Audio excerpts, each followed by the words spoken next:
ಅಲ್ಲ, ಓದಿದ್ ಇಂಗ್ಲಿಷ್ ಮೀಡಿಯಮ್ಮ, ಅದಕ್ಕೆ ನಿಮ್ಗೆ ಗೊತ್ತಿಲ್ಲ. ಅಲ್ಲಿ ವರ್ಣಮಾಲೆ ಅಂತಿತ್ತು. ಕ ಕ ಅಂತೆಲ್ಲ ಇರುತ್ತಲ್ಲ, ಅದೆಲ್ಲ ಇರುತ್ತೆ. ಆ ಅರಸ, ಆ ಆನೆ ಅಂತ. ಅದ್ರಲ್ಲಿ ಟ ಟಗರು ಆದ್ಮೇಲೆ ಠ ಅಂತ ಇದೆ, ದೊಡ್ಡ ಅಕ್ಷರ, ಗೊತ್ತಾ?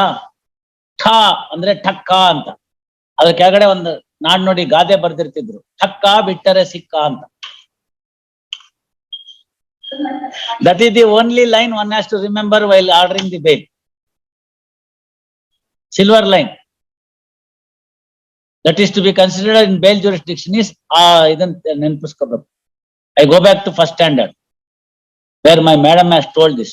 Thakka vittare sikka. Even today that is the only thing that is there. So ನೀವು ಅಲ್ಲಿ ಅಪೋಸ್ ಮಾಡ್ದಲ್ನೆ ಬಿಟ್ಬಿಟ್ಟಿದ್ದೀರಿ.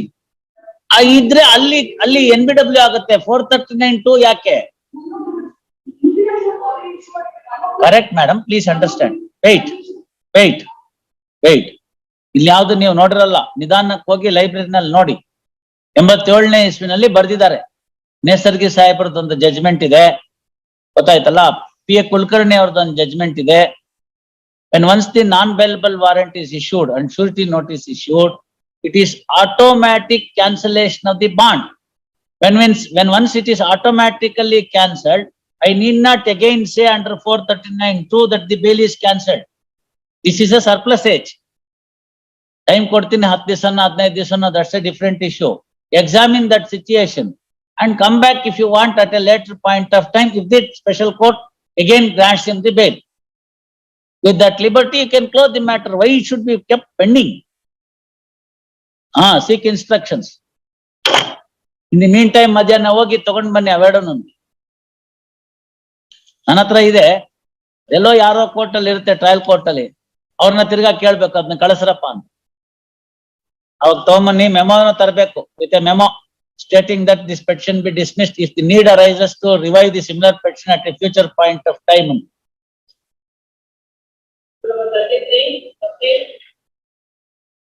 ಎಲ್ಲ ಏನಾಗಿದೆ ಮೇಡಮ್,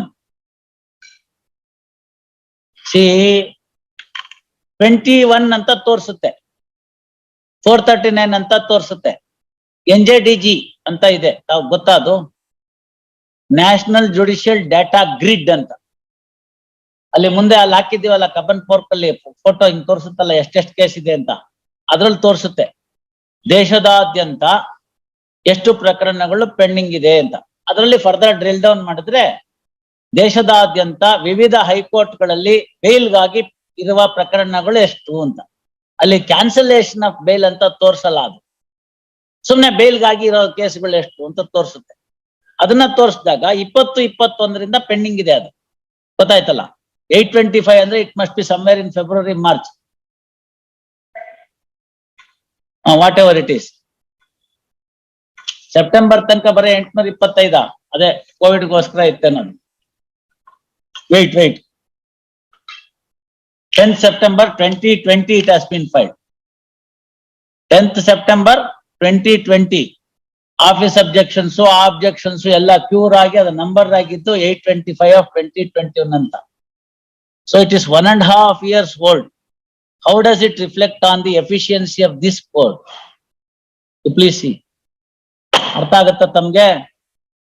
ಇದೆಲ್ಲ ಗೊತ್ತಿಲ್ಲದೆ ಇದ್ದವ್ರು ಏನ್ ಮಾಡ್ತಾರೆ, ರಿಸರ್ಚ್ ಅಂತ ತಗೊಂಡ್ಬಿಟ್ಟು ಕರ್ನಾಟಕ ಹೈಕೋರ್ಟ್ ಅಲ್ಲಿ ಒಂದು ಬೇಲ್ ಅಪ್ಲಿಕೇಶನ್ ತೀರ್ಮಾನ ಆಗ್ಬೇಕಾದ್ರೆ 1.5 ವರ್ಷ ಆಗುತ್ತೆ ಅಂತ ಬರೀತಾರೆ. ಏನ್ ಮಾಡೋದಾಗ? Nobody knows what is happening here, and it goes in a different manner. What the public get an impression is something different. So you and I have got a onerous responsibility to see that whether it is allowed or rejected at the earliest point of time, irrespective of the other requirements that you have.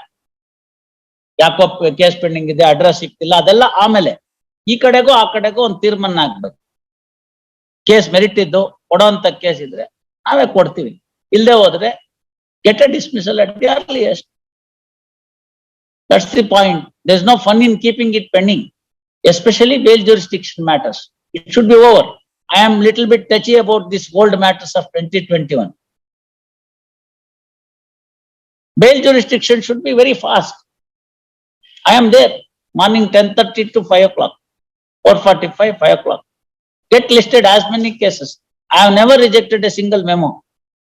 ಎಲ್ಲ FR ಗಿಫಾರ್ ಇದ್ರೆ ಮಾತ್ರ ತಗೋಬೇಡಿ ಅಂತ ಹೇಳಿದ್ವಿ. ಇಲ್ಲದ್ರೆ 100 ಮೆಮೋಸ್ ಕೊಡಿ, 100 ಮೆಮೋಸ್ ತಗೋತೀನಿ, 100 cases list ಮಾಡೋಣ. We'll dispose of as much as possible. I'll complete the list, and without completing the list, I don't go home.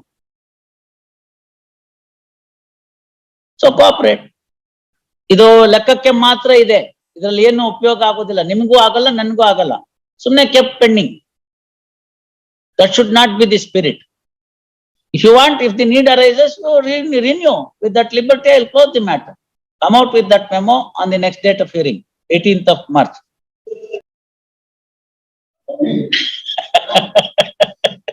ಅಲ್ಲ, ನಿಮ್ಗೂ ಅವ್ರಿಗೂ ಏನೋ ಕನೆಕ್ಷನ್ ಇತ್ತು. ಅಲ್ಲ ಭಂಡಾರಿ ಅವರೇ, ಸರಿಯೇ, ನೀವ್ ಹೇಳೋ ಪಾಯಿಂಟ್ ಚೆನ್ನಾಗಿದೆ. ಆದ್ರೆ ಶಿವಕುಮಾರ ನಿಮ್ ಹೆಸರು ಬರಿಬೇಕಾದ್ರೆ ಏನೋ ಕಾರಣ ಇರ್ಬೇಕು. ಅದನ್ನೇ ನಾನ್ ನಿಮ್ಮನ್ ಕೇಳ್ತಾ ಇದ್ದೀನಿ, ನಿಮಗ್ ಗೊತ್ತಿರುತ್ತಲ್ಲ ಶಿವಕುಮಾರ ಯಾರು, ಜಯಪ್ರಕಾಶ್ ಯಾರು, ಮಂಜಣ್ಣ ಯಾರು ಅಂತ. ಸರಿ, ಯಾವ ಶಿವಕುಮಾರನ ಊರಲ್ಲಿ ನೀವೇ ಹೆಂಗ್ ಬಂದ್ಬಿಟ್ರಿ?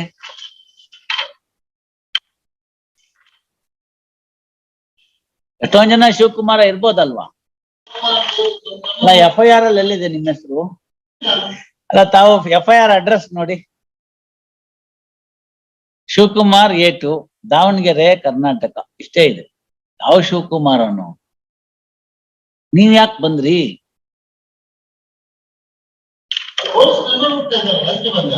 ಯಾರಿಗ್ ಗೊತ್ತು? ಎಲ್ಲಾ ಶಿವಕುಮಾರನು ಶಿವಕುಮಾರ ಅಂತ ಹೋಗ್ತಾ ಇದ್ದಾರೆ. ಹಂಗಲ್ಲ, ಶಿವಕುಮಾರ ಅಂತ ಹೋಗ್ತಾರೆ. ದಾವಣಗೆರೆನಲ್ಲಿ ಶಿವಕುಮಾರ ಅಂತ ಕೇಳಿದ್ರೆ ಸುಮಾರು ನನ್ನ ಅಂದಾಜಲ್ಲಿ 25,000 ಜನ ಸಿಗ್ಬೋದು. ಯಾವ ಶಿವಕುಮಾರ ಅಂತೇನಿಲ್ಲ, ಅಡ್ರೆಸ್ ಇಲ್ಲ, ತಂದೆ ಹೆಸರಿಲ್ಲ, ಮನೆ ಅಡ್ರೆಸ್ ಇಲ್ಲ, ಏನೇನಿಲ್ಲ. ಇವಾಗ ನೀವೇ ಬಂದಿದ್ದೀರಿ ಅಂದ್ರೆ ಆ ಸಾವಿನಿಂದ ನಿಮ್ಗೇನೋ ಒಳಗಡೆ ಭಯ ಆಗಿದೆ.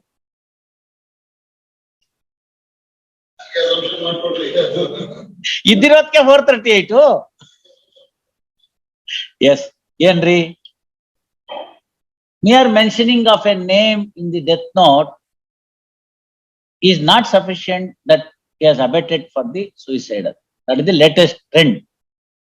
Of course, ಮೊದ್ಲಿಂದನೂ ಹಾಗೆ ಇತ್ತು, ಬರೇ ಹೆಸರುಗಳನ್ನ ಸೇರಿಸಿದ್ರೆ ಸಾಲದು ಅಂತ ಏನಾರು ಒಂದ್ ಬರ್ದಿರ್ಬೇಕು. ನನ್ನ ತರ ಇತ್ತಲ್ಲ, ಹಂಗೆ ಉದ್ದಕ್ ಬರ್ದಿರ್ಬೇಕು ಡೆತ್ ನೋಟ್. ನನ್ನ ಸಾವಿಗೆ ಇವರೇ ಕಾರಣ ಅಂತ ಹೇಳಿದ್ರೆ, ಮೇಡಮ್ 4ನೇ ಕ್ಲಾಸಲ್ಲಿ ಸ್ಕೇಲ್ ತಗೊಂಡು ಹೊಡೆದಿದ್ರು ಅಂತ ಅವ್ರ ಹೆಸರು ಬರೀಬಹುದು ಬೇಕಾದ್ರೆ, ಸಾಯಿವಾಗ. ಏನಾದ್ರು ಹೇಳ್ಬೇಕಲ್ಲ. ಇಡೀ ಕಂಪ್ಲೇಂಟ್ ಅಲ್ಲಿ ಶಿವಕುಮಾರನ್ ರೋಲ್ ಹೇಳಲ್ಲ, ಮಂಜುನಾಥನ್ ಬಗ್ಗೆ ಹೇಳ್ತಾರೆ. ₹1,00,000 ಸಾಲ ಮಾಡಿದ್ರು, ಅದನ್ನ ವಾಪಸ್ ಕೊಡ್ಲಿಲ್ಲ, ಪೊಲೀಸ್ ಸ್ಟೇಷನ್ ಹೋಗಿದ್ರು, ಪೊಲೀಸ್ ಸ್ಟೇಷನ್ ಅಲ್ಲಿ ಕೇಳಿದಾಗ ಅವ್ರು ಹಣ ಕೊಡ್ಲಿಲ್ಲ, ಅವ್ರೇನೋ ಪ್ರಯತ್ನ ಮಾಡ್ಲಿಲ್ಲ, ಬಹಳ ಕಷ್ಟ ಆಗಿತ್ತು ಅವ್ರಿಗೆ.